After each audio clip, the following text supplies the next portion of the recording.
KBS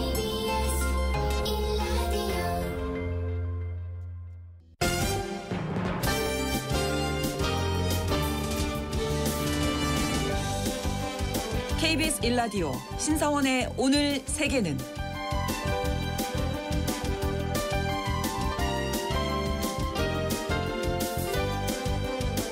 안녕하십니까. 아나운서 신성원입니다. 미국을 세계 1위 산유국으로 도약하게 했던 셰일 산업이 흔들리고 있습니다. 취임 직후 트럼프 대통령은 드릴 베이비 드릴을 외치면서 더 많은 석유와 가스를 채굴할 수 있도록 다수의 행정 명령에 서명했죠. 증산을 통해서 제조업에 필요한 에너지 가격을 낮추겠다는 것이 트럼프 대통령의 생각이지만 셰일업계 입장에서는 유가가 떨어지면 큰 타격을 입게 됩니다. 게다가 트럼프 행정부의 관세 정책으로 생산비가 상승하고 오락가락하는 정책 때문에 석유, 가스 기업들이 대부분 투자 결정을 미루고 있다고 하는데요.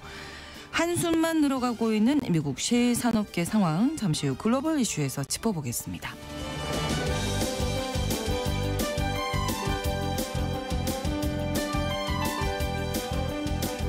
오늘 주목할 국제사회 뉴스 헤드라인 뉴스와 키워드로 정리해드립니다.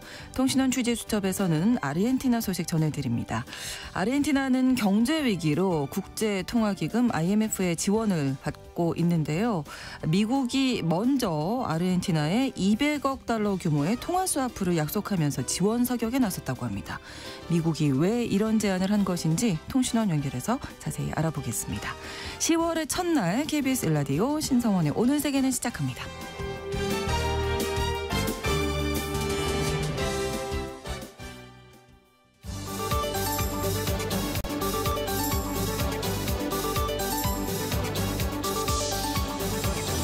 오늘 세계는 헤드라인 뉴스.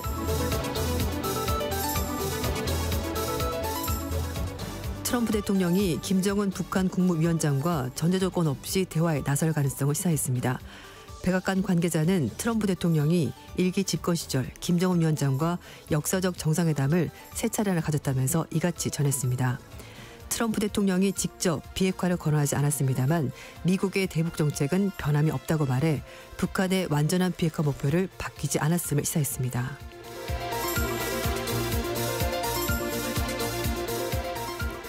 미국 조지아주 한국인 근로자 체포 구금 사태를 계기로 구성된 한미 상용 방문 및 비자 워킹 그룹이 현지 시각 30일 공식 출범했습니다.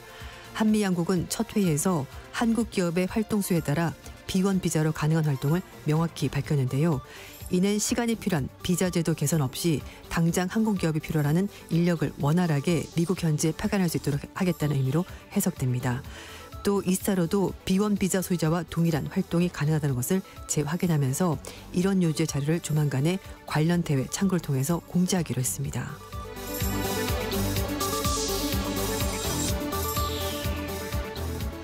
친 팔레스타인 캠퍼스 시위에 참여했던 이유로 미국에 합법적으로 거주하는 외국인 학생을 체포하는 것은 미 수정헌법 1조가 보장하는 표현의 자유를 침해하는 행위라는 미국 연방대법원의 판단이 나왔습니다. 매사추세츠 연방법원은 미국 대학교수협회가 트럼프 정부를 상대로 제기한 소송에서 시민권을 보유하지 않은 합법 거주 학생이 친팔레스타인 시위에 참여했던 이유로 추방하기 위해서 체포한 것은 행정부 권한을 남용한 것이라고 판단했습니다. 미 국토안보부 소속의 이민세관 단속국은 트럼프 행정부 출범 이후 가자지구 전쟁의 중단을 촉구하는 항내 시위에 참여한 유학생 중 일부를 체포한 뒤 비자를 취소하거나 추방 절차를 밟는 등 강도 높은 조치를 취해왔습니다.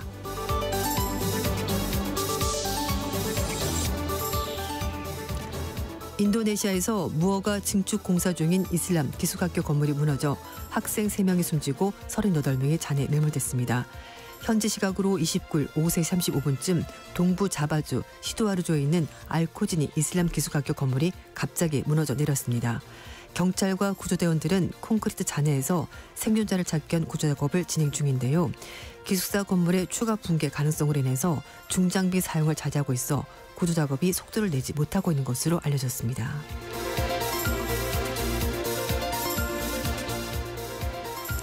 태풍 부알로이 여파로 사흘째 베트남 북중부에 쏟아진 폭우와 강풍으로 56명의 사상자가 발생했습니다. 태풍 보알루의 영향으로 하틴성 그리고 의해안성 중심으로 홍수와 산사태가 발생하면서 인명피해가 늘고 있습니다. 하노이 도심지는 교통이 마비되거나 극심한 정체를 겪었고 베트남 철도공사는 하노이와 호치민시를 오가는 철도 운행을 대부분 중단시켰습니다.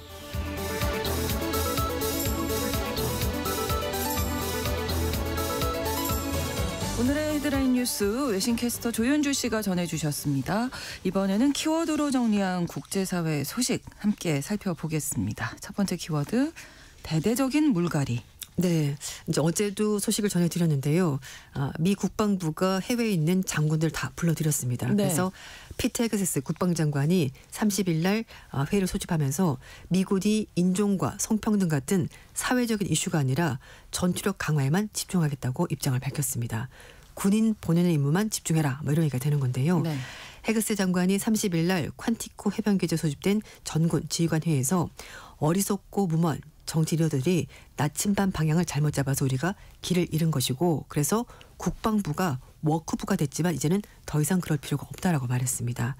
이 워크라는 것이 웨이크의 이제 과거형 껴있다는 의미가 되는 건데요. 네. 원래는 뭐 인종이나 성차별, 사회적 정에 대해서 각성을 의미하는 건데 지금 미국 사회에서는 이번에 대해서 이게 좀 과도하게 정책 올바름만 추구하는 거라면서 반발이 있고요. 특히 보수 진영에서 워크를 진보적 가치와 같이 놔두면서 이제 좀 비판하는 목소리가 높아지고 있습니다. 헤그세 장관은 인종이나 성별 할당 등을 통해서 지금까지 잘못된 진급이 군내에 있었고 이제는 그런 시대가 끝났다라고 말했습니다. 기준을 충족하고 직무 수행을 할 수 있어야지만 진급이 가능하고 교육을 지키고 건강하고 그리고 만약에 당신이 훈련되지 않은 사람이라면 당장 아웃이다라고 경고했습니다. 네. 헤그세 장관이 모든 병과의 기준을 가장 높은 남성 기준으로 복원하겠다고 밝혔는데요. 뿐만 아니라 기본 군사훈련도 좀 더 강화하도록 지시했습니다. 네. 모든 계급의 장병들이 매년 2차례 PT, 그러니까 신체 단련 시험을 통과를 해야 되고요. 그리고 키와 몸무게 기준을 맞추고 매일 PT를 할 것을 지시했습니다. 그리고 수염이나 긴 머리 같은 군인에게 어울리지 않는 이런 용모도 절대 용납하지 않겠다라고 밝혔는데요. 그러면서 이런 조치가 여성들의 군 복무를 막고자 하는 것이 아니다라고 말하면서 전쟁터에서는 당신이 남자인지 여자인지 아무도 신경 쓰지 않는다. 그러니까 만약에 군인이 되고 싶다면은 기준에 맞춰라 이렇게 얘기를 하는 겁니다. 네. 그러면서 국방부의 시대는 이제 끝났다라고 말했고요. 지금 이 순간부터 새로 복원된 전쟁부의 유일한 임무는 전쟁 수행, 전쟁 준비, 승리를 위한 준비만 있을 뿐이다라고 강조했습니다. 네. 자, 이날 트럼프 대통령도 참석을 했는데 네. 핵무기 업그레이드를 주장했다고요? 그렇습니다. 트럼프 대통령이 미국의 핵무기를 개선하고 내년에 1조 달러 우선으로 1,400조 원 규모의 국방비를 확보하겠다라고 밝혔습니다. 무려 1시간 12분 동안 연설했습니다. 원래도 네. 연설을 좀 길게 하는데 네. 이날도 굉장히 길게 했는데요. 그러네요. 핵무기 비롯한 다양한 주제를 얘기했고 앞으로 몇 년간 미국은 좀 더 강한 군대가 될 것이고 강인하고 신속하고 위력적인 군대가 될 것이라고 말했습니다. 트럼프 대통령이 늘 말하는 것이 미국을 다시 위대하게라고 말하는데 여기서는 아마 미국을 다시 더 강하게 만들 것으로 보입니다. 그리고 또 말한 것이 현재 미국이 가지고 있는 핵 능력을 업그레이드하겠다라고 밝혔는데요. 네. 이미 미국이 가장 많은 핵무기를 가지고 있습니다만 이걸 좀 더 기술을 높이겠다는 건데 군비 확장도 얘기를 했습니다. 전쟁에 대비를 해야 된다라고 트럼프 대통령이 주장했다고 하는데요. 화력이 필요할 경우 만반의 준비를 갖춰야 된다면서 그런 걸 목표를 염두에 두고 내년까지 1조 달러 이상의 군사비를 지출하겠다고 약속을 했습니다. 국방부가 지난 6월 달에 발표한 내년 예산을 보면 올해보다 13% 넘게 증액했는데 그것과도 좀 맞물려 있는 그런 얘기가 될 것 같습니다. 네. 한편 트럼프 대통령도 미군의 목적은 바로 미국을 보호하는 것이라면서 싸우고 승리하는 기계가 될 것이다 라고 말했습니다. 그러니까 완전히 똑같은 얘기를 두 사람이 하고 있습니다. 그리고 트럼프 대통령은 자신이 분쟁을 중재해서 수백만 명의 목숨을 구했다라고 강조했는데요. 그럼에도 불구하고 자신은 노벨 평화상을 받지 못하게 될 텐데 아마도 아무것도 하지 않은 사람이 노벨상을 받게 될 거라면서 불편한 심기를 드러냈습니다. 그렇군요. 네. 그러니까 이름이라는 게 참 중요한 거죠. 국방부에서 전쟁부가 되니까 이렇게 다 바뀌잖아요. 네, 그래서 완전히 대대적으로 머리끝부터 발끝까지 정신까지 모든 걸 다 바꾸겠다고. 전쟁을 위해 준비하는. 네, 네. 그렇습니다. 그렇군요. 다음 키워드 역사를 직시하는 용기. 네. 이시바 시게루 일본 총리가 이제 곧 자리에서 물러나게 되는데요. 어제 우리나라 부산을 방문해서 이재명 대통령과 만났습니다. 마지막 외교 일정을 마치고 나서 차기 일본 정권에게 한일 관계 발전을 계속 유지해달라고 당부한 건데요. 네. 이시바 총리가 한일 정상회담 후에 일본 기자단에게 차기 정권에서도 이 관계를 불가역적으로 후퇴시키지 않고 발전적으로 이끌어주기를 바란다라면서 희망사항을 말했습니다.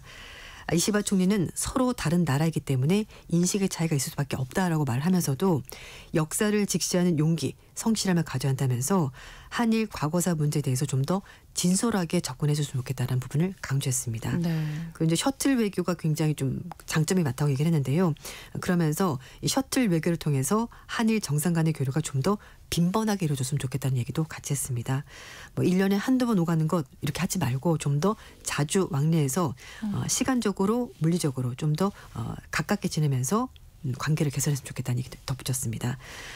그리고 한일 정상회담은 이시바 총리 후임을 결정하는 집권 자민당 총재 선거가 오는 4일 치러지기 때문에 이제 네. 결정이 날 것으로 보이는데요. 결국 정권이 교체돼서 총리의 어떤 입장이나 역사관이 좀 달라진다고 하더라도 설령 그렇다고 하더라도 지금까지 유지했던 한국과 일본 간의 협력 기조가 흔들리지 말고 그대로 유지가 됐으면 좋겠다는 메시지를 강하게 남긴 것으로 보입니다. 네. 두 정상은 김정은 북한 위원장이 지난 8월 달에 핵 무장력의 급진적인 확대 선언에 대해서 좀 깊은 우려를 표명했고요. 북한의 완전한 비핵화를 목표로 해서 한일 그리고 한미일 공조가 더욱더 긴밀하게 형성이 돼야 된다고 얘기를 나눴습니다. 트럼프 대통령이 김 위원장과 대화를 하겠다고 얘기를 하고 있는데요. 그래서 더욱더 한국, 미국, 일본 이 세 나라 간의 보조를 맞추는 것이 굉장히 중요하다고 판단한 것으로 보입니다. 네. 뿐만 아니라 두 정상이 안보 분야에서도 전략적 소통을 지속하기로 뜻을 모았는데요. 이시바 총리가 또 한편으로는 2001년에 일본 지하철역에서 일본인을 구하려고 하다가 사망한 의인 이수연 씨의 묘소를 직접 찾아가서 네. 헌화까지 했는데요. 이수연 씨의 묘소를 직접 찾은 일본 현직 총리는 이시바 총리가 처음이었습니다. 그렇군요. 자, 다음 키워드 마초 국가의 아마조네스. 네. 네. 멕시코는 소위 말하는 마초 국가입니다. 작년에 발생한 그 여성 혐오 살인 사건인데요. 페미사이드가 733건입니다. 하루에 2명꼴로 이런 사건이 발생하고요.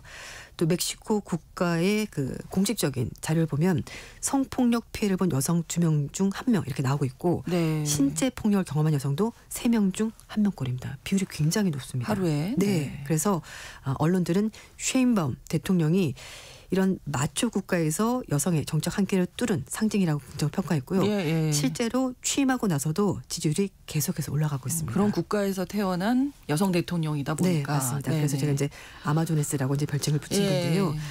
쉐인바움 대통령이 미국과 무역 갈등에서 굉장히 잘하고 있다는 것이 긍정적으로 평가를 받았고 네. 거기에다가 마약 폭력도 잘 대처했다라고 평가가 나오면서 취임할 때도 물론 높았습니다. 지지율이 70% 시작이 됐는데요. 지금은 이게 79%까지 올라갔습니다. 그렇군요. 보통 취임할 때가 가장 높지 않습니까? 그렇죠. 예, 이제 허니문 기대가 기간이 있으니까. 끝나고 나면 이제 네. 그때부터 점점점 떨어지면서 사람들이 예전이 나았다 이런 얘기 나오는데 그게 아니라 계속해서 올라가고 있습니다. AP통신에서는요. 쉐인바움 대통령이 트럼프 대통령과 외교적 갈등을 잘 해결하고 있고 또 마약 카르텔 폭력과의 싸움에서도 단순히 살아남는 데 그친 것이 아니라 그 상황을 발판으로 성장하고 있다라고 평가를 했습니다. 네. 특히 트럼프 대통령과 관세 위협을 아주 굉장히 유연하게 잘 관리했다는 점을 긍정적으로 평가를 받고 있는 건데요. 트럼프 대통령이 멕시코산 수입품에 대해서 30% 관세를 부과했다라고 압박을 가한 상황에서도 감정적으로 충돌하지 않고 침착하게 대응해서 관세 부과를 90일 동안 유예하도록 끌어내는 데 성공한 겁니다. 네. 그리고 마약 카르텔 대응도 굉장히 잘했다라는 평가가 나오고 있는데요. 쉐인바움 대통령이 취임하고 나서 멕시코는 주요 카르텔 지도자 55명과 도주범들을 미국으로 송환해서 재판받도록 했고요. 그리고 경찰은 미국에서 수천 명의 과다 복용 사망자를 낀 이제 그 펜타닐을 사상 최대 규모로 압수하는 성과도 거뒀습니다. 네. 그래서 이번 달 지난달 초에 멕시코를 방문했었던 마코 루비오 미 국무장관이 범죄와의 싸움에서 멕시코 정부와 쉐인바움 정부만큼 협력적인 정부가 없었다라면서 찬사를 아끼지 않았습니다. 하지만 또 약간 남아있는 과제가 있는데요. 네. 미국, 멕시코, 캐나다가 이제 자유무역 협정이 있는데 이게 내년에 재검토가 돼 있기 때문에 아직까지 이게 확정된 게 아니거든요. 그래서 이거는 어떻게 해결할지 과제가 아직 남아 있고 또 트럼프 대통령이 워낙 좀 변덕이 심하다 보니까 변수가 있지 않을까 이제 그런 우려도 있습니다. 네, 그래도 79% 지지율 대단한데요. 네, 네. 이거 뭐 웬만한 독재국가 아니고서는 나오기 그러니까요. 힘든 수준인데 예. 그렇습니다. 다음 키워드 아빠가 미안해. 네, 예. 아빠가 진짜 미안할 일이 생겼습니다. 어. 청소년기에 담배를 피운 남성이 결혼해서 자녀를 출산하잖아요. 네. 그러면 이 자녀가 그렇지 않은 자녀에 비해서 더 빠르게 노화된다는 연구 결과가 나왔습니다. 오. 요즘 저속 노화가 테마인데요. 예. 여기 역행한 일이 벌어지게 된 건데 그렇군요. 노르웨이에 있는 베르겐 대학교 박사 연구팀들이 7살부터 50세까지 참가자 약 900여 명을 대상으로 해서 혈액 샘플도 분석했고요. 이 사람들의 부모님이 가지고 있는 건강 습관을 설문조사 해봤습니다. 그래서 식습관, 체중, 콜레스테롤은 여러 가지를 다 측정을 해봤는데요. 네. 생물학적 나이는 DNA 축적되는 후성 유전적 변화를 기반으로 해서 측정이 됐습니다. 그래서 이 변화는 암이나 치매, 관절염 같은 다양한 질환과도 관련이 있다고 하는데요. 네. 아버지가 청소년기에 흡연을 만약에 시작을 했다라면은 자녀의 생물학적 노화가 뚜렷하게 빨라졌다고 합니다. 오. 네, 아버지의 흡연 시기와 자녀 본인의 흡연 유배가 만약에 겹친다. 그러면 그러니까 더 빨라지겠죠. 맞습니다. 어. 네. 그리고 그래서- 그 자녀가 또 자녀를 낳을 경우 또 영향을 미치고. 그렇죠. 그러니까 담배를 피우면 안 된다는 얘기 네, 그러니까 이 거잖아요. 악순환의 고리가 계속해서 대를 물려가면서 진행이 되는 건데요. 그렇군요. 근데 대신에 아버지가 성인이 되고 나서 흡연을 흡연을 했을 경우는 시작했으면 그때는 영향이 좀 상대적으로 적습니다. 아. 그리고 어머니의 흡연은 자녀의 생물학적 나이에 유의면 영향을 주지 않는다라고 하는데요. 뭐 그렇다고 어머니 흡연을 장려하는 건 절대 아닙니다. 그렇죠. 예, 절대 안 되는 건데 네. 연구팀은 청소년의 흡연이 정자세포 영향에 미치기 때문에 이게 유전적 흔적이 남아서 다음 세대로 세대까지. 전달이 된다는 겁니다. 결국 생물학적으로 노화가 가속이 되면은 앞으로 암이나 치매 같은 질환이 발생할 가능성이 높아지기 때문에 굉장히 심각하게 생각해야 된다고 연구진이 밝혔는데요. 네. 물론 이게 아직 초기 단계 연구이기 때문에 뭐 확정적으로 그렇다라고 말을 할 수 없긴 합니다만 네. 그래도 청소년들에게 흡연이 좋지 않다는 것을 강조하는 그렇죠. 포인트가 될 수 있을 것 같은데요. 네. 또 이제 담배 문구에 이제 경고가 들어가지 않습니까? 네, 네, 그래서 네. 아마 이런 문구를 나중에 넣지 않을까 싶습니다. 당신의 아이가 이 순간 늙어가고 있습니다. 예, 아직 낳지도 않은 아이지만 영향을 미칠 수 있다. 그렇죠. 예. 대부분의 사람들이 결혼하고 자녀를 예, 출산하니까요. 아무래도 예. 헉, 이제 아빠 언제부터 담배 피웠어? 뭐 이런 거 좀 물어봐야 되겠는데요. 그러니까요. 아, 그렇군요. 네. 자, 다음 키워드입니다. 실리콘밸리에 부는 996. 네. 996. 996이 뭘까요? 996은 아침 9시 출근, 네. 저녁 9시 퇴근, 주 6일 근무입니다. 하루 12시간 네. 이게 지금 일을 한다고요? 네, 실리콘밸리에서 오. 지금 불고 있는 근무 형태라고 하는데요. 원래는 네. 중국에서 또 개도국들이 빠른 경제 성장률을 구가하기 위해서 그렇죠. 이렇게 좀 많이 일을 했었는데요. 네. 지금은 인공지능 광풍이 불면서 IT 업계에서 기업 간의 경쟁이 격화되면서 예. 미국 개발자들도 매일 야근을 피하기 어려워졌다는 겁니다. 뭐한 얼마 전까지만 해도 워라벨, 뭐 네, 자유 네, 출퇴근, 네. 뭐 원격 근무, 예. 재택 근무 이런 거 있었는데 이제 그런 거는 실리콘밸리에서 사라지고 있습니다. 그래서 뉴욕 타임스가 실리콘밸리에서 일하는 근무 환경을 허슬 컬처, 그러니까 막 바쁘게 막 일하는 거 말하는 거거든요. 이게 다시 돌아왔다고 얘기를 하고 있습니다. 과거에는 9시 출근, 5시 퇴근이 일반적인 형태였는데 이제 이거는 그렇죠. 사라지게 된 겁니다. 특히 이제 AI 광풍이 거세게 불면서 감원이 많았습니다. 네. 네, 그래서 이미 좀 구조조정이 많이 진행이 됐고 남아 있는 인력들은 훨씬 더 많은 일을 더 열심히 일해야 열심히 된다. 빠르게 오랜 시간 동안 해야 되는 겁니다. 그래서 기업들마다 기업이 살아남기 위해서 996을 요구하는 경우가 많아졌고요. 그리고 A라는 기업도 996. 그럼 B라는 기업도 그럼 다른 우리도 기업 안 할 수 996. 없죠. 네, 이제 이런 네. 식으로 계속 이게 서로 영향을 주게 되는 건데 식사 시간을 따로 생각하지 않는다고 하더라도 하루에 12시간 12시간이요. 근무하는 거고요. 네. 6일이면 일주일에 72시간 근무합니다. 사실 또 요즘 한편에서는 근무 일수를 줄이자 맞아요. 이런 얘기가 나오고 있는데 뭐 우리나라도 뭐 4.5일제 네. 뭐 이런 얘기도 나오고 그렇지만 있는데 지금 실리콘밸리는 주 6일 근무로 가고 있습니다. 그래서 실제로 예. 이제 그 구인 구직난 이런 데 들어가게 되면은요 물어본다는 거죠. 진짜 72시간 6일 근무할 수 있냐? 이걸 물어보고 되면은 채용, 뭐 힘들다고 말하면 좀 곤란한데 이런 식으로 문화가 바뀌고 있다고 하는데요. 그렇군요. 실리콘밸리 전문가 얘기에 따르면 AI 투자 열풍이 빅테크 기업들에게도 동기를 부여하는 동시에 근로자들을 과거보다 더 불안하게 만들고 있다면서 편안한 혜택으로 유명했던 테크 기업들의 업무 강도가 점점 세지고 있다면서 이제는 정말 미친 듯이 일하는 것이 기준이 되고 있다고 전했습니다. 그렇군요. 네. 예. 그 보면 기계와 경쟁해야 되는 건가요? 그러게요. 네. AI와의 경쟁이 네. 있지 않나 또 생각도 드는데요. 이런 문화가 생겼습니다. 예. 자, 다음 키워드 잠자던 주머니 속의 복권. 네. 이런 게 당첨되면 얼마나 좋을까 가끔. 예. 당첨된 사람이 있었습니다. 아, 정말요? 그것도 우리 돈으로 250억 원. 우와. 네, 6개월 동안 복권을 주머니에 넣었던 것을 이제 네. 잊어버린 거죠. 잊고 있었던 네. 거죠? 네, 그래서 독일 복권 업체인 로또 헤센이 프랑크푸르트에 살고 있는 남성 A 씨가 6개월 만에 복권 당첨금을 가져갔다고 얘기했는데요. 예. 1,530만 유로, 우리 돈으로 252억 4,700만 원. 겁니다. 부럽네요. 네, 6개월이잖아요. 추측을 해보면 계절이 바뀐 맞아요. 거예요. 봄에 넣어놨다가 외투를 넣어놨다가 이제 좀 쌀쌀해지니까 다시 꺼내 입었어요. 네. 세탁을 하지 않고. 세탁을 안 해야 되는. 그렇죠. 세탁을 만약에 했다면 또 찢어질 수 있으니까. 네, 사실 겉옷을 뭐 그렇게 자주 세탁하겠습니까? 그렇죠. 예. 어쨌든 그래서 3월달에 샀던 복권을 그때 이제 복권 살 때 입고 있었던 코트가 있었던 거죠. 거기에 주머니를 넣어뒀는데 그냥 완전히 입고 있었던 거죠. 그러다가 이 복권 업체 측에서 당첨자가 나오지 않으니까 캠페인을 한 겁니다. 라디오에다가 네. 1등 당첨자를 찾습니다라는 라디오 방송이 나온 거죠. 근데 A 씨가 그걸 들었어요. 네. 아유, 어떤 정신없는 사람이 그걸 까먹고 사냐? 이렇게 얘기했다는 거죠. 그런데 자기가 주인공이었어요. 전혀 생각을 못한 겁니다. 그러다가 이제 코트를 꺼내서 주머니에 손을 쑥 넣는데 그럴 수도 있군요. 네, 그래서 일단 집에 소파를 바꾸고 싶어서 그걸 쓰고 나머지는 가족과 함께 쓴다고 하는데요. 절대 당첨 사실은 공개하지 않겠다라고 말했습니다. 네, 그건 룰이라고 하더라고요. 네. 당첨돼 본 적이 없으니까. 혹시 또 옷을 좀 주머니를 뒤져봐야 되겠습니다. 이런 행운이 또 있을지도요. 맞습니다. 오늘의 헤드라인 뉴스와 키워드 외신캐스터 조윤주 씨와 함께했습니다. 고맙습니다. 네, 감사합니다. KBS 라디오 신성원의 오늘 세계는 1부 마무리하겠습니다. 11시 30분부터 일부 지역에서는 해당 지역 방송 보내드립니다. 제시 글린의 Rather Be 함께 듣겠습니다.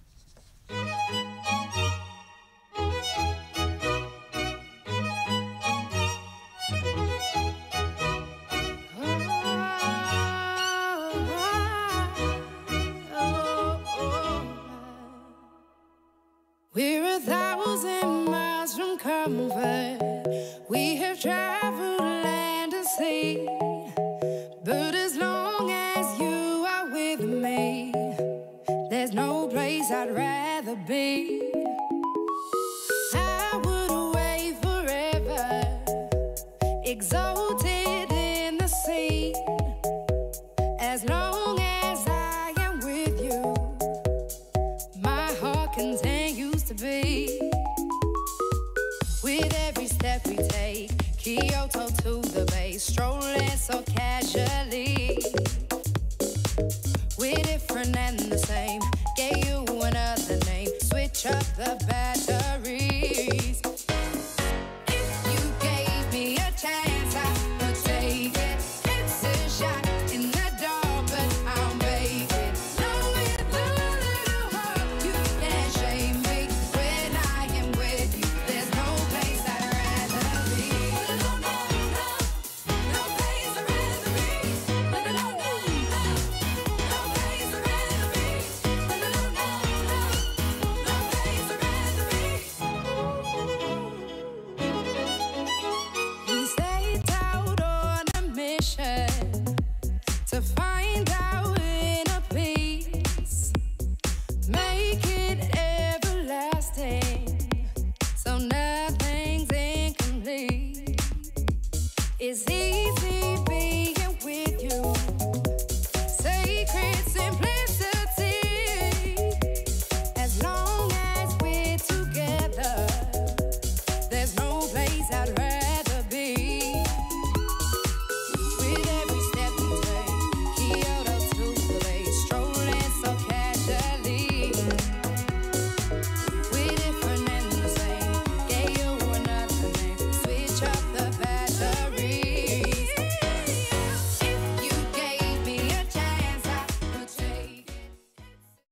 지금 시각은 11시 30분입니다.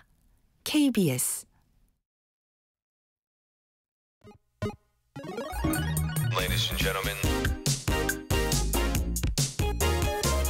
국제사회의 다양한 뉴스를 한눈에 KBS 1라디오 신성원의 오늘 세계는 세계를 바로 보는 최소한의 투자입니다.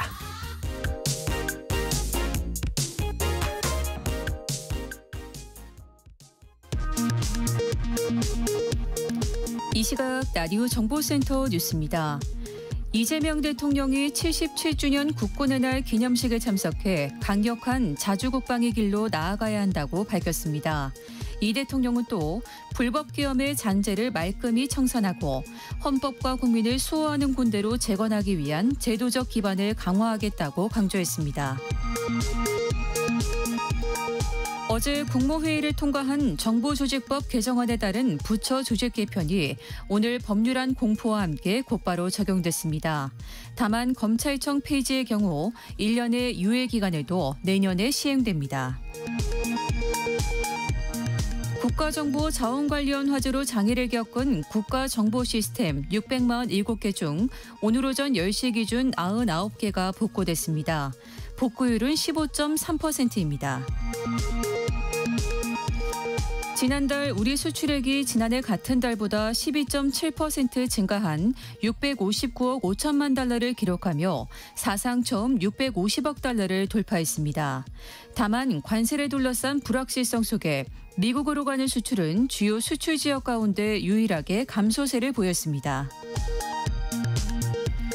이재명 정부 첫 주미대사에 문재인 정부에서 외교부 장관을 지낸 강경화 미국 아시아 소사이어티 회장이 공식 임명됐습니다. 미국 무역대표부 대표가 올해 말 연방대법원이 상호관세가 위법하다고 판결해도 대체 수단을 활용해 관세 부과를 계속할 거라고 밝혔다고 로이터 통신 등이 보도했습니다. 지금까지 라디오 정보센터 뉴스 정한나였습니다.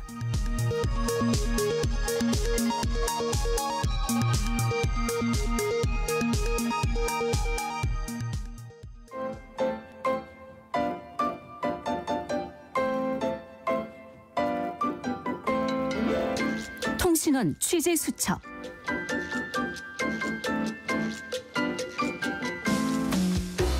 통신원 취재 수첩입니다. 오늘은 지구 반대편 아르헨티나 부에노스아이레스로 가보겠습니다. 정덕주 통신원이 연결돼 있습니다. 안녕하세요. 안녕하세요. 정덕주입니다. 네, 미국 트럼프 행정부에서 아르헨티나에 200억 달러 규모, 우리 돈으로 약 28조 원의 통화 스와프를 약속했다고요? 네, 그렇습니다. 현지 시각으로 지난 25일 스콧 베선트 미국 재무부 장관은요, SNS를 통해 미국은 아르헨티나 지원을 위해 필요한 조치를 취할 준비는 물론 통화 스와프 등 모든 옵션을 염두에 두고 있다는 글을 올렸습니다. 네. 또한 아르헨티나 달러 국채 매입과 재무부 산하 자금인 외환시장 안정을 위해 다른 나라를 지원하는 데 사용되는 환율 안정화 기금 ESF 투입도 언급했습니다.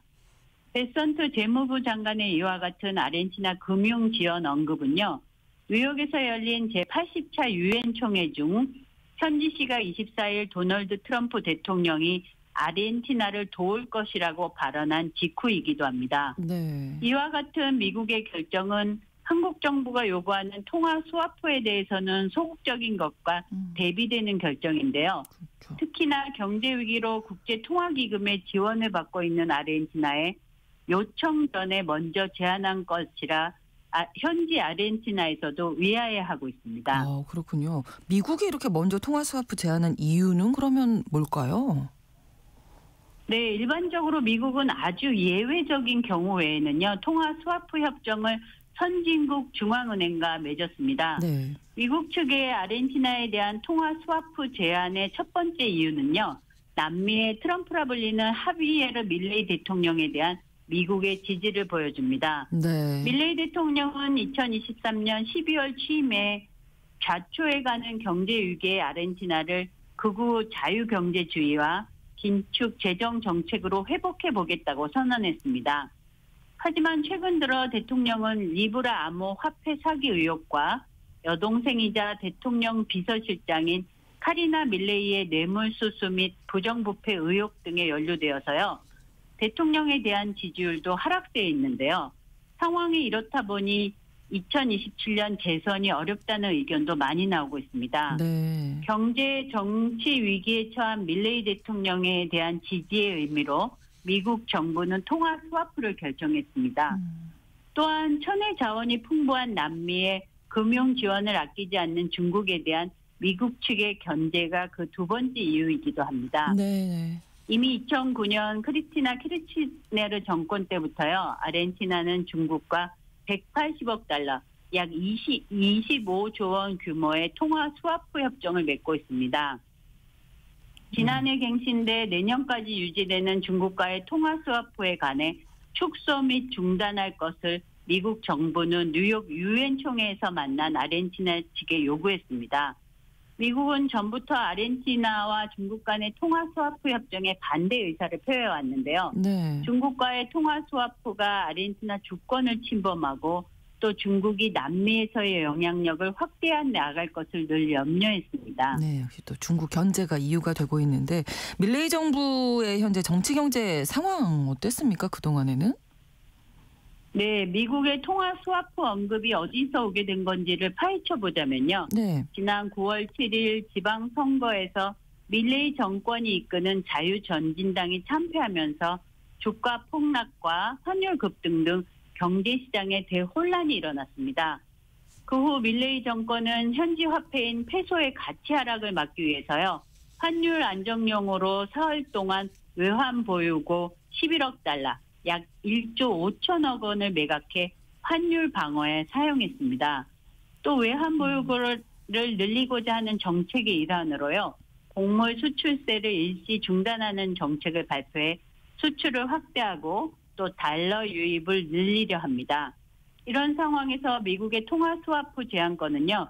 밀레이 정권의 큰 동아줄이 아닐 수 없습니다. 네, 어쨌든 아르헨티나가 요청도 하기 전에 미국이 먼저 제안했다는 점에서는 이제 현재 아르헨티나에서도 의아해하고 있다 이렇게 아까 말씀을 해주셨는데 뭐 전문가들이나 다른 반응들은 어떻게 나오고 있습니까? 네, 현지 경제 전문가들은요. 네. 미국과의 통화 스와프는 중앙은행의 보유고를 인위적으로 강화하는 유동성 대출일 뿐 미국 측의 기부도 아니고 또 생산적인 투자도 아님을 지적하고 있습니다. 네. 일시적으로 통화 공급 부족을 완화할 뿐 현지 시장의 달러 부족의 구조적 원인을 해결하지는 못함을 다시 한번 시사합니다. 또한 아르헨티나의 경제를 이야기할 때 국제통화기금 IMF의 구제 금융을 빼놓을 수가 없는데요. 네. 1950년대 이후 아르헨티나는 IMF로부터 총 23차례 구제 금융을 받았습니다. 그간 채무 불이행도 여러 번 보여주었습니다. 하지만 이런 흑역사에도 불구하고요. 올해 4월에도 200억 달러 규모의 추가 지원을 받았습니다. 현재 아르헨티나는 IMF 최대 채무국입니다. 네. 현지에서는 IMF는 공개된 규칙에 의해 채무권이 운영됨에 반해서 미국 정부가 제안하는 통화 스와프 협정은요. 검증되지 않은 부분이 많은 어쩌면 IMF 채무권보다 더 정치적이고 더 불투명한 조건일 수 있다고 봅니다. 네. 중국을 견제하는 미국의 지정학적 이익이 우선시되어서요. 협상될 것이고 아르헨티나의 새로운 감독관으로 미국이 탄생될 수도 있다고 보고 있습니다. 트럼프 정부가 정확한 보상 없이 200억 달러를 아르헨티나에 쏟아부을 리는 절대로 없을 것이라고 지적하고 있습니다. 네. 단순히 밀레이 정부가요. 달러를 확보하려는 필사적인 노력의 대가만 계산하고 통화 스와프를 받아들이려 한다면 아르헨티나의 현실을 다시 한번 되짚어볼 필요가 있습니다.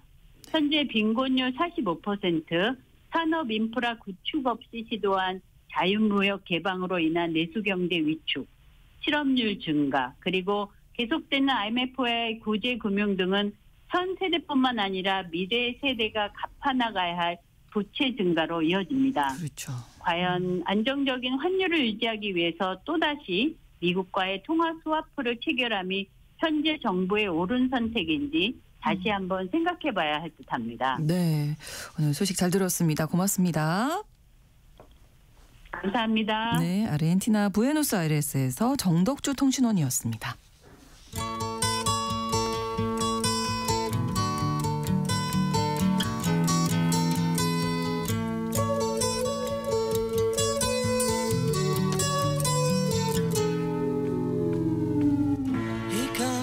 에너지에 관한 최근 이슈 가운데 우리가 주목할 점 짚어보는 시간 글로벌 이슈 에너지입니다. 법무법인 율촌의 수석 전문위원이신 최준영 박사님 모셨습니다. 어서 오세요. 네, 안녕하세요. 오늘은 또 어떤 이야기 가져오셨을까요? 네, 이제는 이제 국내 뉴스보다 더 민감하게 반응해야 하는 미국 관련 이야기 좀 네. 해보려고 합니다. 뭐 잘 아시는 것처럼 이제 트럼프 대통령은 취임 이후에 이제 화석 에너지를 최대한 많이 개발해서 에너지 그리고 전력 요금을 낮추겠다라고 이야기를 여러 번 해왔습니다. 네, 취임 주기에 뭐 여러 행정 명령에 서명을 했습니다. 네, 맞습니다. 네. 막 쏟아냈죠, 말 그대로. 그래서 네.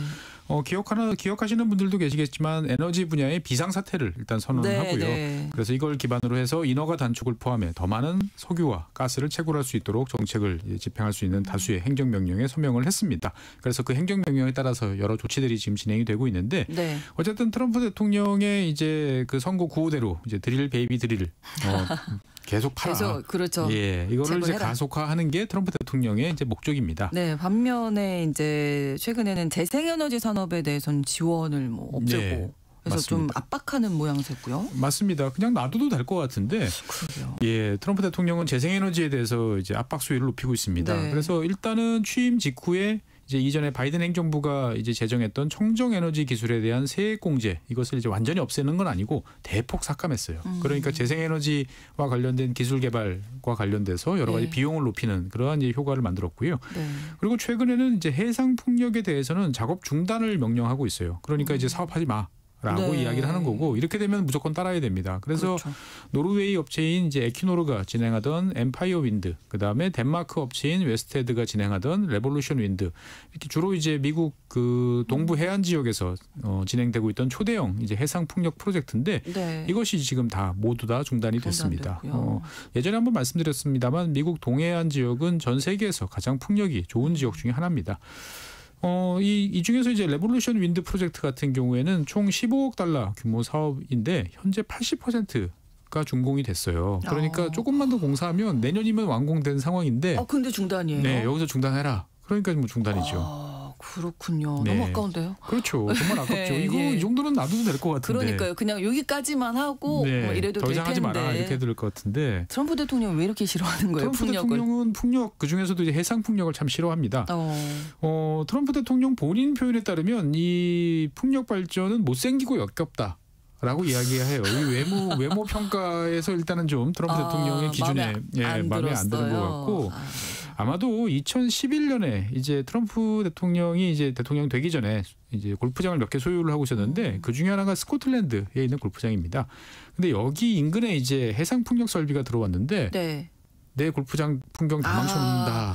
그러면 못생겼죠. 예. 그럼 못생긴 거예요. 아마 그때부터 미워하기 시작했던 것 같아요. 그래서 지난번에도 영국에 갔을 때 이제 스코틀랜드 갔을 때 이런 이야기를 한번 더 했었죠. 네네. 그래서 트럼프 대통령은 이제 내가 싫다라는 이야기만 하는 게 아니고 이 해상 풍력 발전기가 이제 많은 새 그리고 고래 이런 생명체를 죽이고 있다. 그러니까 나는 이거 반대한다. 네. 라고 이제 계속해서 언급하고 있습니다. 그러니까 이 트럼프 대통령의 이야기를 저희가 이제 많이 전해드리다 보니까 네. 뭔가 좀 이게 못생겼다는 표현도 좀 대통령이 어떤 정책을 중단하는데 못생겼다는 좀 이런 생각도 드는데 개인적인 어떤 감정이 좀 많이 들어간 그런 얘기 많이 하죠. 예, 그렇습니다. 일단 내가 싫으면 안 돼. 네. 라는 게 이제 트럼프 대통령의 특징이죠. 그러니까 네.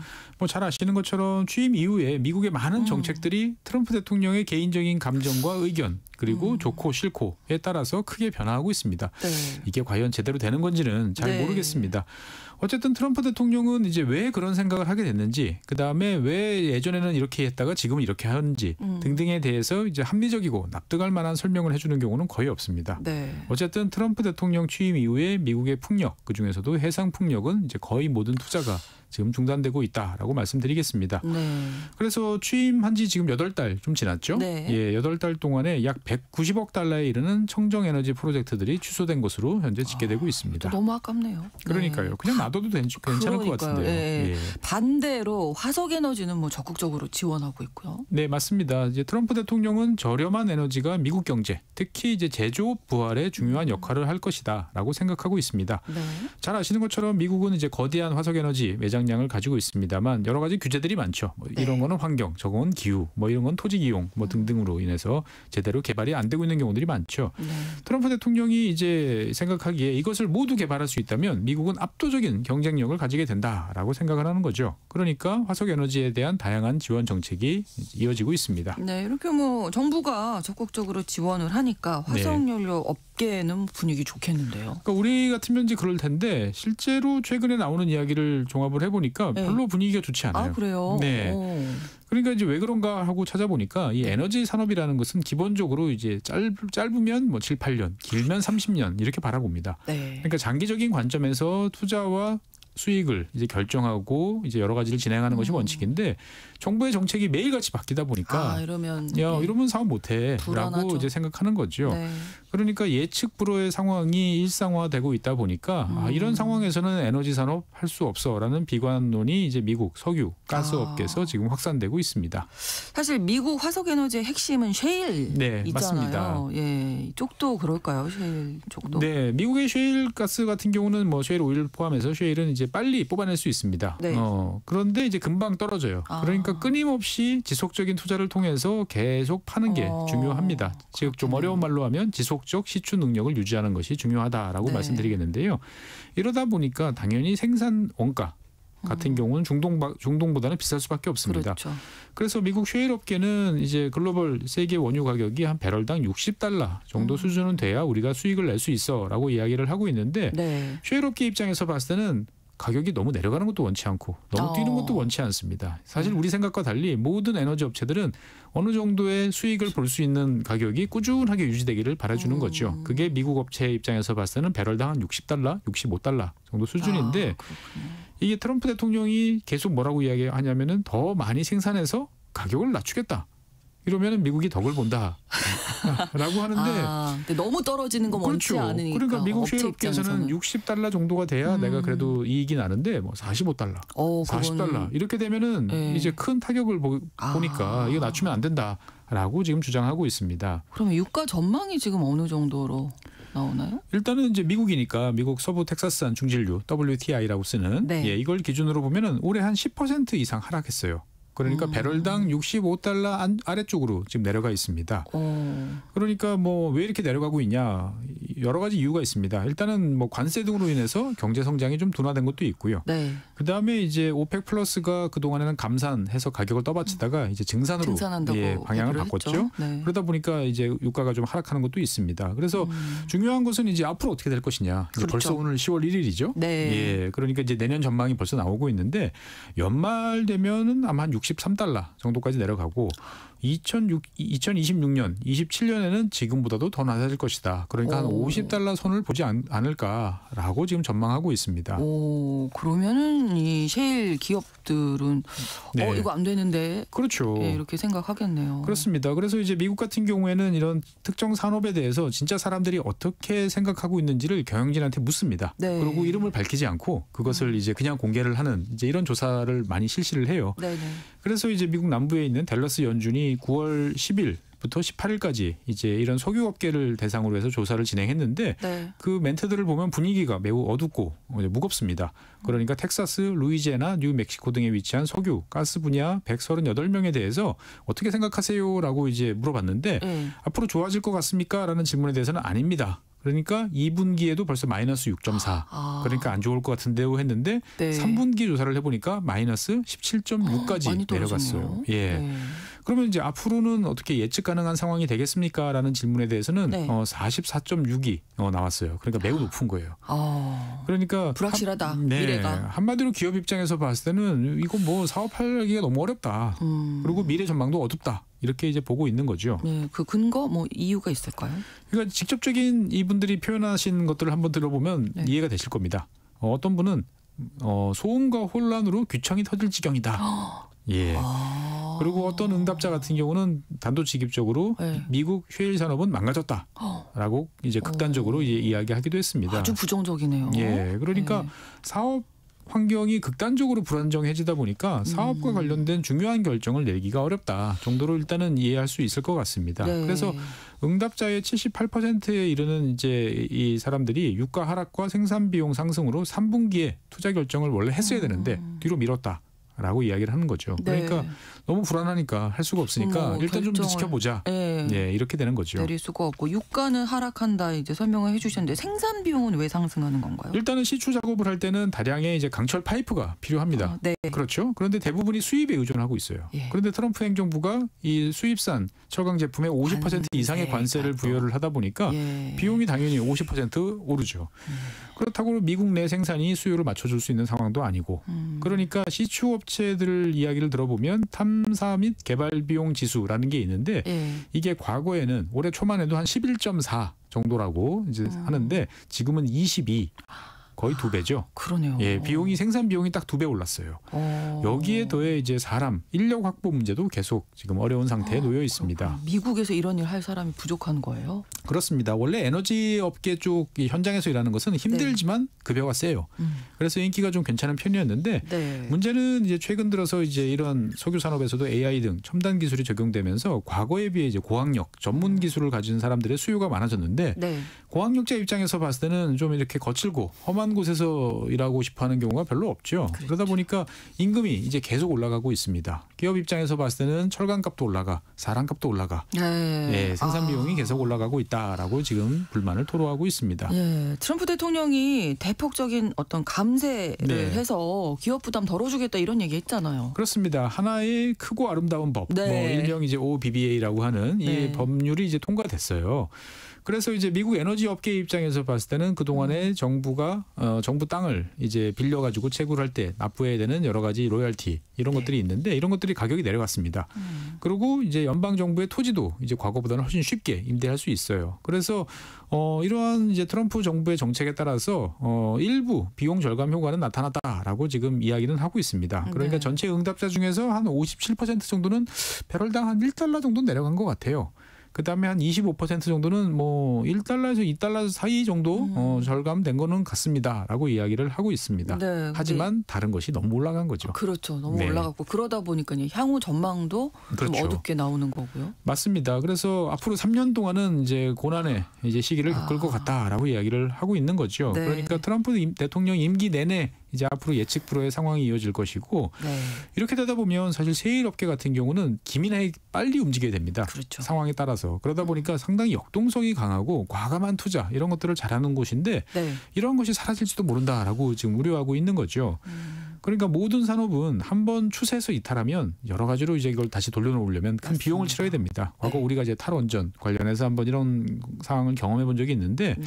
지금 미국 셰일 업계는 우리가 또 그런 상황이 되는 거 아니야?라고 지금 걱정을 하고 있는 거죠. 어쨌든 뭐 미국 셰일 업체들 여러모로 걱정이 많겠네요 요즘. 그렇습니다. 그래서 일단은 비용을 이제 그 안 쓰는 쪽으로 네. 하고 있습니다. 그래서 탐사, 채굴, 유가가 낮아지니까 이거 필요 없어라고 그래서 여기에 관한 지출을 줄이고 있습니다. 그래서 네. 아직까지 이제 큰 업체인 뭐 석유 메이저인 엑손모빌, 뭐 쉐브론 이런 곳에서는 그래도 비용을 지출하고 있는데 네. 나머지 이제 상위 20대 세일 업체를 보고 있으면 지난 6개월 동안에 $18억 이상의 지출을 삭감했습니다. 원래 썼어야 되는데 안 쓴다라고 보는 거고 네. 다른 한편으로는 이제 더 적은 비용으로 더 많이 생산할 수 있도록 하는 기술 혁신에도 나름대로 또 투자를 이어가고 있습니다. 또 업체 입장에서는 지금 생산에 들어가는 비용은 줄이고 생산 양은 늘리는 그렇죠. 방향으로 이제 생각을 해야 되는 건데. 네, 마른 술은 수건 쥐어짜기죠. 보면은. 이게 쉽지 않잖아요. 그렇습니다. 그런데 이제 이런 이제 노력이 일부 효과를 거둬가지고 네. 텍사스하고 뉴멕시코에 걸쳐 있는 셰일 생산 지역이 이제 퍼미안 분지라는 곳이 있는데요. 네, 여기가 네. 미국 최대 이제 생산 지역입니다. 그런데 생산량이 늘어나고 있어요, 실제로. 오. 그러니까 과거에는 시추공 하나를 파는데 뭐 한 4, 5주 이렇게 걸렸는데 네. 지금 일주일도 안 걸린다라는 이야기가 나오고 있고요. 그리고 과거에는 저 옆쪽에 새로 파야겠어. 그러면 다시 위에서부터 뚫고 내려갔는데 지금은 시추공 하나에서 여러 곳으로 이제 문어발처럼 파들어가는 기술도 이제 발전하고 있어요. 네네. 그러니까 이제 당연히 비용이 절감되겠죠. 그렇겠네요. 그리고 사람도 덜 필요하게 되겠고. 그렇죠. 그래서 어쨌건 이제 업계 내부적으로는 작년보다 한 30% 정도 적은 인력을 가지고 일을 할 수 있게 지금 만들고 있다라고는 네. 하는데 원가 상승 요인이 여전히 좀 부담은 되는 것 같습니다. 양도 많이 늘어나고 있는 생산량? 그렇습니다. 미국 같은 경우에는 이제 쉐일 오일도 있고요. 그다음에 일반적인 전통적인 이제 오일도 있는데 이 두 가지를 합하면 지난 7월달에 1,340만 배럴 하루입니다. 하루. 하루에요. 예. 그래서 세계 최대 수준이에요. 그러니까 역사상 제일 많은 석유를 지금 뽑아내고 있고요. 그래서 미국 에너지정보청 추정에 따르면 올해 연말 되면 역사상 최대 수준인 1,360만 배럴도 바라볼 수 있다라고 지금 추산을 하고 있습니다. 예, 뭔가 좀 어둡다고만 생각했는데 그래도 뭔가 성과가 있네요. 그러니까 이제 최선을 다하고 있는데 이걸로 과연 극복 가능할까라는 불안감이 커지는 거죠. 그러니까 결국은 생산량이 줄어들 거야라고 다들 지금 이야기를 하고 있습니다. 그래서 내년 4분기가 되면 원유 생산량이 미국에서 하루 1,310만 배럴, 1,300만 배럴 정도까지 좀 감소할 거다라고 이야기가 나오고 있는데 일단 생산량이 줄면 매출도 줄고 주주 배당도 감소하고 그렇죠. 모두가 뭐 안 좋은 상황이 되는 거죠. 그러니까 어떻게 보면 아까 말씀하신 대로 정말 쥐어짜고 있는 맞습니다. 상황인데 그래서 늘려는 놨지만 이게 3년 이상 좀 버텨야 되잖아요. 그렇죠. 정책이 일단은 바뀌지 트럼프 않으면. 대통령 이제 임기 말 때까지는 버텨보자라고 생각들을 하는 거죠. 예. 근데 트럼프 대통령 정책에 대해서 좀 반대하는 목소리 뭐 네. 이런 것도 나올 법한데요. 그렇습니다. 지금 8개월 동안에 보여준 여러 가지 모습들을 보면 우리가 이제 보통 농담처럼 이야기하는 뭐 이게 나라냐 뭐 이제 이런 이야기가 미국에서 나올 법한데 현재 미국의 상황은 또 묘하게 또 그렇지는 않아요. 그러니까 뭔가 이제 예상을 뛰어넘는 일을 겪다 보니까 모두가 눈치는 보는데 아 이것도 싫은 이야기를 해서 내가 굳이 또 첫 번째로 얻어맞는 거 아니야? 예, 좀 이런 분위기인 것 같아요. 그래서 아마 이제 올해 말 경제 성장률 이게 내년 초에 이제 발표가 되겠죠. 네. 그리고 이제 중간 선거 결과, 그다음에 물가 상승 뭐 이런 것들을 종합적으로 이제 나와보는 게 아마 내년 정도 되지 않을까 싶습니다. 네. 어쨌건 우리는 대한민국이 2025년 매우 힘들다라고 이야기는 하지만 쟤네들은 편할 거야라고 생각했던 미국 에너지 업계도 지금 힘든 시기를 보내고 있는 2025년입니다. 네. 이게 다 누구 때문이다? 최준영 박사님과 오늘도 에너지 이야기 나눴습니다. 고맙습니다. 네, 감사합니다. 오늘 세계는 내일 다시 뵙겠습니다. 고맙습니다.